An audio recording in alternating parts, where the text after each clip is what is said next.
नमस्कार बच्चों, मैं Kanhaiya Yadav CBS classes for social science में आपका स्वागत करता हूं।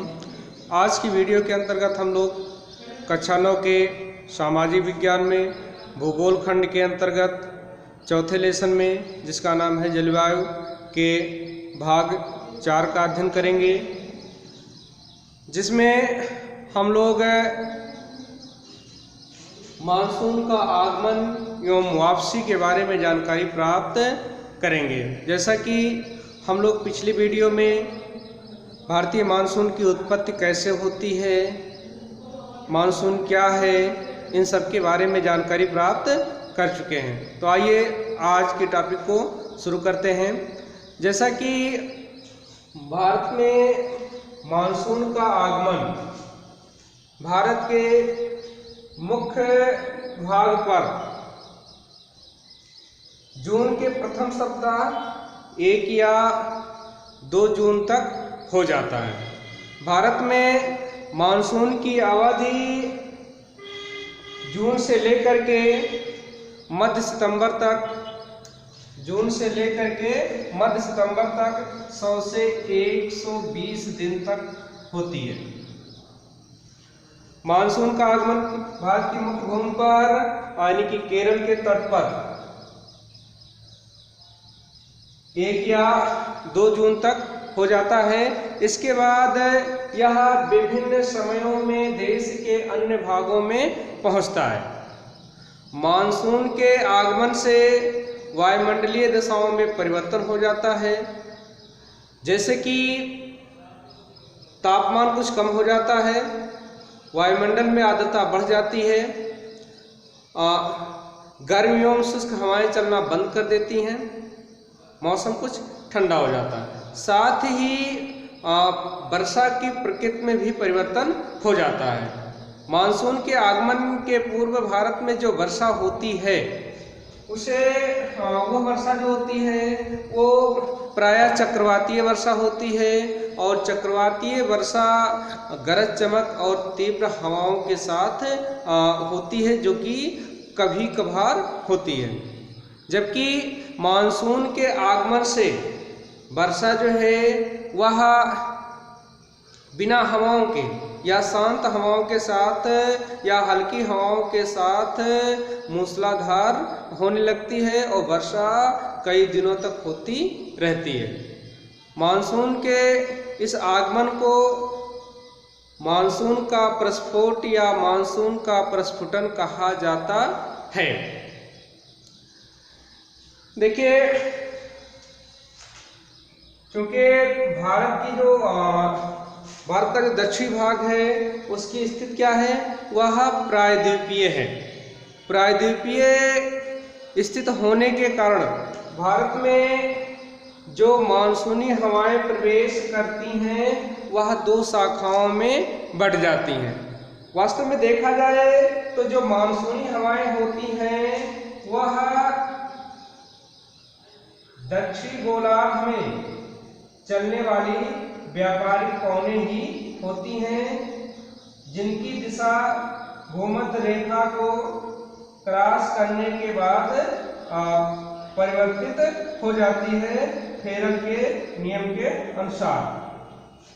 देखिए, व्यापारिक पवनें दक्षिणी गोलार्ध में इस दिशा से चला करती हैं, इस दिशा में चला करती हैं।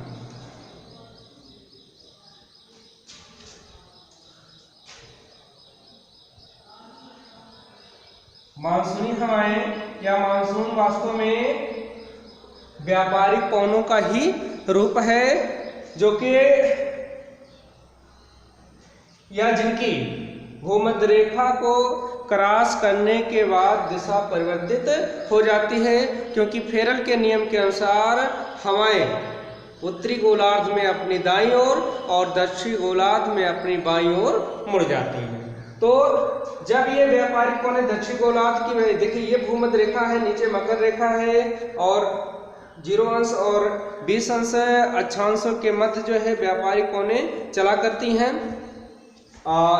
व्यापारिक पवनों या पवन पेटियों को आपको ऊंची कक्षाओं में पढ़ाया जाएगा, वहां पर आपको विस्तृत जानकारी मिलेगी।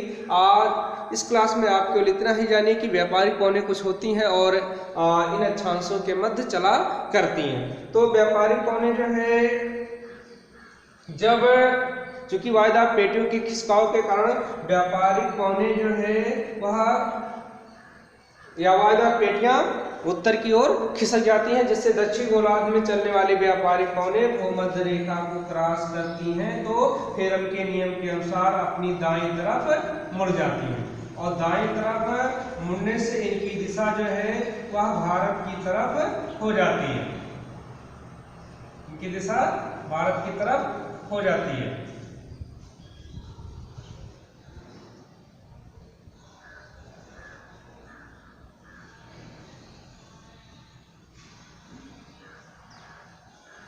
व्यापारिक पौनों की दिशा जो है वह भारत की तरफ हो जाती है, फेरल के नियम के अनुसार अपनी दाईं तरफ मुड़ने से।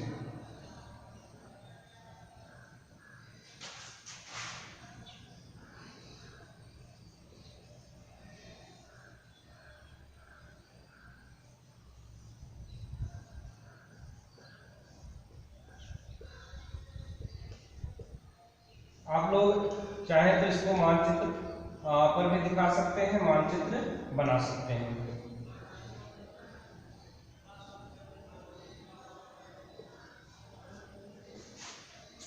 देखिए, भारत की प्रायद्वीपीय स्थिति के कारण मानसून जो है दो शाखाओं में बढ़ जाता है, या मानसूनी हवाएं जो है वह दो शाखाओं में बढ़ जाती हैं और अलग अलग रास्ते से भारत में प्रवेश करती हैं। इसलिए अध्ययन की सुविधा के लिए मानसूनी हवाओं को या मानसून को हम दो भागों में बांट सकते हैं। देखिए, कुछ हवाएं मानसूनी हवाएं जो है वह भारत में अरब सागर से प्रवेश करती हैं, इसलिए ऐसी मानसूनी हवाओं को अरब सागर की शाखा के नाम से, और कुछ हवाएं जो है वह बंगाल की खाड़ी से होकर के भारत में प्रवेश करती हैं, इसलिए ऐसी मानसूनी हवाओं को या ऐसे मानसून को बंगाल की खाड़ी के मानसून के नाम से जाना जाता है। तो अध्ययन की सुविधा के लिए हम लोग क्या करते हैं, मानसूनी हवाओं को दो भागों में बांट लेते हैं, दो शाखाओं में बांट लेते हैं। नंबर एक, अरब सागर की शाखा, अरब सागर की शाखा, और दूसरा बंगाल की खाड़ी की शाखा।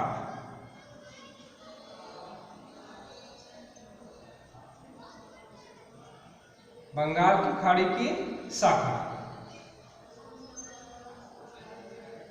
अब आइए हम लोग एक एक शाखा के बारे में जानकारी प्राप्त करते हैं कि कौन सी शाखा कहाँ किस हिसाब से पहुंचती है और कैसी भारत में वर्षा करती है। तो सर्वप्रथम हम लोग अरब सागर की शाखा का अध्ययन करेंगे। तो वैसे मानसून जो है वह 1 से 2 जून तक सामान्य स्थितियों में 1 से 2 जून तक केरल के तट पर दस्तक दे देता है। इसके बाद में या दो शाखाओं में बढ़ जाता है। अरब सागर मानसून की एक शाखा जो है वह 10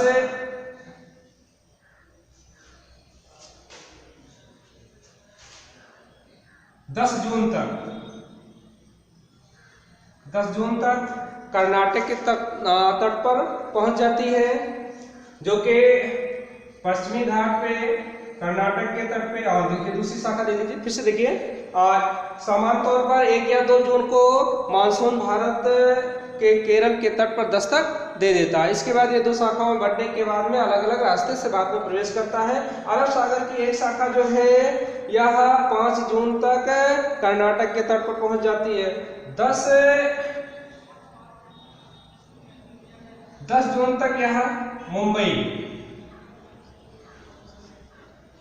और 15 जून तक यह कच्छ की खाड़ी में प्रवेश कर जाती है। देखिए, अरब सागर की शाखा पश्चिमी तट पर पहुंचने के बाद पश्चिमी तट पर मौजूद पश्चिमी घाट की पहाड़ियों के पश्चिमी ढालों से टकराती है और टकराने के साथ ये हवाएं ऊपर उठती हैं, जिससे संघनन होता है और संघनन होने से चूंकि इनमें नमी अधिक होती है, इसलिए ये हवाएं पश्चिमी घाट के पश्चिमी ढालों पर खूब वर्षा करती हैं। यहाँ पर वर्षा लगभग 250 सेंटीमीटर से अधिक होती है, जबकि ये हवाएं जब और आगे बढ़ती हैं तो ये शुष्क हो चुकी होती हैं, इनमें नमी की कमी हो चुकी होती है। और जब ये हवाएं पश्चिमी घाट के पूर्वी ढालों पर उतरती हैं तो नमी के कमी के कारण ये हवाएं कम वर्षा कर पाती हैं। यही कारण है कि पश्चिमी घाट के जो पूरब का भाग है भारत का या प्रायद्वीपीय भाग जो है वह शुष्क है या कम वर्षा प्राप्त करने वाला क्षेत्र है।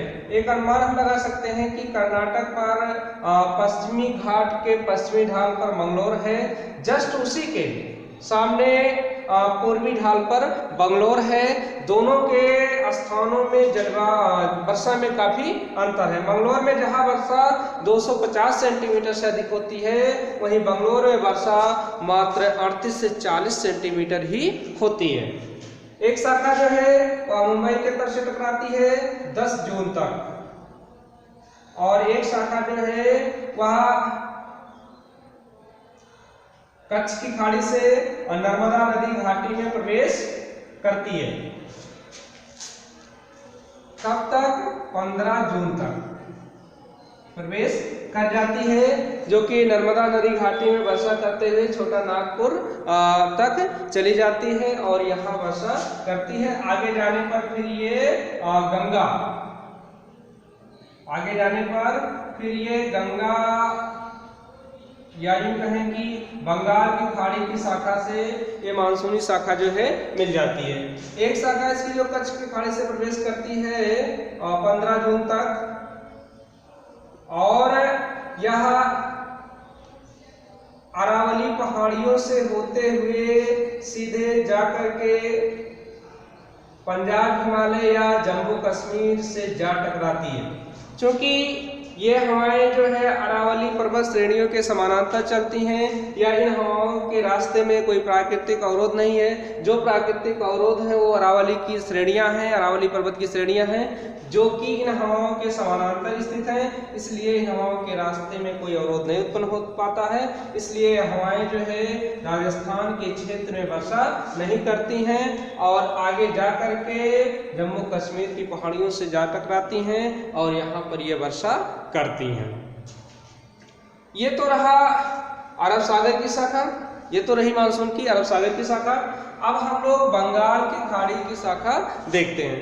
देखिए, ऐसे देखा जाए, इन हवाओं की दिशा देखी जाए तो ये हवाएं भारत की तरफ नहीं जा रही हैं, भारत में वर्षा नहीं कर सकती हैं।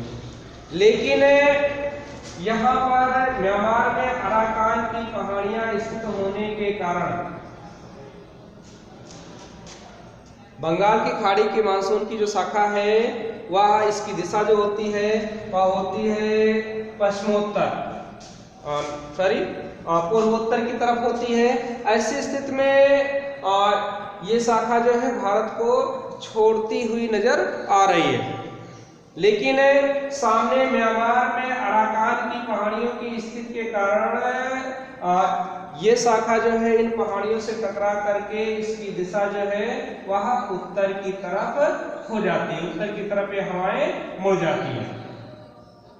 बंगाल की खाड़ी की मानसून की जो शाखा है यह अराकान की पहाड़ियों से टकरा करके उत्तर की तरफ मुड़ जाती है। उत्तर की तरफ मुड़ने के बाद यह गंगा ब्रह्मपुत्र के डेल्टाई क्षेत्र में यानी कि सुंदरबन डेल्टा क्षेत्र में पहुंचती है, जहां पर ये दो शाखाओं में बढ़ जाती है।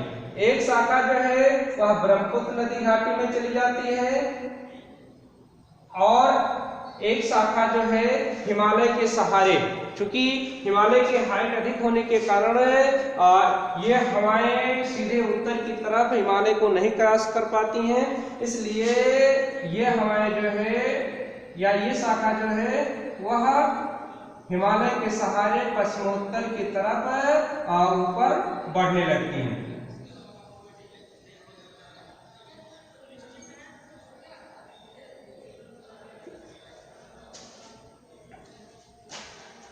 फिर से देखिए, हवाओं की दिशा के अकॉर्डिंग बंगाल की खाड़ी की शाखा को भारत में वर्षा नहीं करनी चाहिए, किंतु इनकी दिशा में आगे जो है म्यांमार में अराकान की पहाड़ियां स्थित होने के कारण इनकी दिशा उत्तर की ओर मुड़ जाती है।